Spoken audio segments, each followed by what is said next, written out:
Ako si Rowena Villapating. Ako po ang Laboratory Supervisor ng Metro South Medical Center. Myth po siya. Kasi po kami pong mga medtech ay hindi lamang nagtatrabaho sa loob ng laboratory.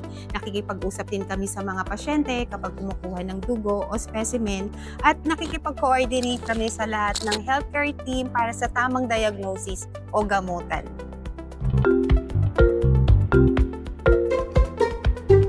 Myth din po siya dahil hindi lahat po ng blood test ay nangangailangan ng fasting.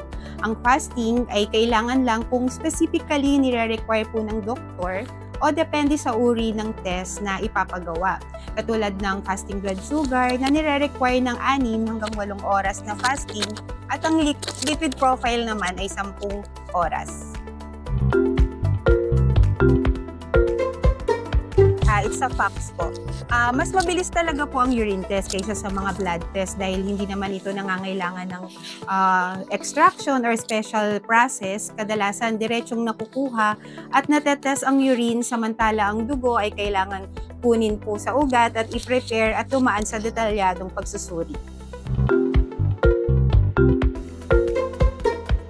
Myth po. Hindi lahat ng resulta ng laboratory ay agad lumalabas dahil may mga test na mabilis lang po talaga at may mga test na nangangailangan ng mas mahabang oras tulad ng culture at specialized tests. Myth po siya. Para sa clinical diagnosis at treatment, magka-partner ang laboratory at doctor upang mabigyan ng tamang management ang pasyente.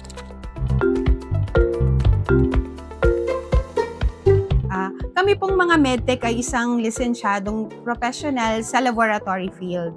Kami po ang behind the scenes na healthcare workers na gumagawa ng pagsusuri ng dugo, ihi at mga specimen na nagbibigay ng laboratory evidence para makagawa ng tamang desisyon at makapagbigay ng epektibong treatment. Sa isang clinical laboratory, maraming routine o araw-araw na ginagawa ng laboratory test. Depende ito kung anong section ng laboratory. Halimbawa, sa hematology, ang routine test ay CBC at platelet count. Sa clinical chem naman ay ang fasting blood sugar, lipid profile, at sa clinical microscopy naman ay urinalysis at fecalysis.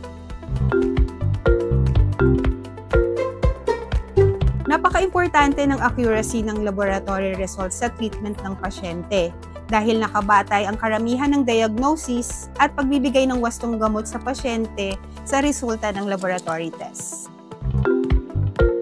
Ito po ang ating clinical microscopy section. Dito ginagawa ang urinalysis at fecalysis, pagsusuri sa ihi at dumi. Tinitingnan natin ang physical, chemical, at microscopic properties ng sample upang makatulong sa pagdiagnose ng UTI, kidney problems, at iba pang kondisyon. Microbiology section, dito naman po ginagawa ang culture and sensitivity testing upang malaman hindi lamang anong uri ng bacteria ang present sa sample, kundi pati na rin kung anong antibiotics ang epektibo laban dito. Gumagamit kami ng iba't ibang culture media and staining techniques at biochemical tests para makilala ang organism. Kagaya po ng nabanggit ko kanina, may mga test na hindi kailangan mag-fasting, pero may mga test na nangangailangan ng fasting. Ang dahilan ng fasting ay para hindi maapektuhan ng pagkain o inumin ang resulta ng mga test, lalo na sa sugar at sa fats sa dugo. Hindi po lahat ng laboratory result ay agad lumalabas dahil depende ito sa uri ng test, dami ng sample na ginagawa araw-araw at proseso ng machine. May mga simpleng test na mabilis pero may mga special test na mas matagal ang resulta. May dinodouble check kaming mga resulta kapag mga critical values inuulit po talaga sa laboratory. Mga abnormal result, it's either low results or high results. Halimbawa sa fasting blood sugar, kapag meron kaming sinusunod na critical values na kapag gano'n na yung resulta, inuulit na po namin. Para masiguradong accurate ang mga result, sundin ang tamang paghahanda o preparation gaya ng pag-fasting, magpa-test sa licensed laboratory at ibigay ang tamang impormasyon sa inyong mga doktor. Ang mga machine na ginagamit sa laboratory sa pagsusuri ay dumadaan sa calibration at control bago isagawa ang test upang masigurado ang accuracy ng result. Ang teamwork ng medtech at doctors ay nakabatay sa isang layunin, ang tamang diagnosis at epektibong gamutan ng pasyente. Ang medtech ang nagbibigay ng accurate result at ang doctor naman ang nag-i-interpret para sa tamang gamutan. Oo, generally, safe naman po magpa-blood test kahit may regla ang babae. Pero kung ang test ay related sa anemia, hormones, or urinalysis, mas mabuting ipaalam sa medtech o doktor para ma-interpret ng tama ang mga resulta. Opo, nakakaapekto ang pagkain at stress sa isang laboratory result, kaya mahalagang sundin ang instruction ng laboratory bago isagawa ang mga test. Mabuting magpatingin muna sa doktor at espesyalista bago po magpa-test kasi siya ang makakapili ng pinakaangkop na test base po sa sintomas at medical history.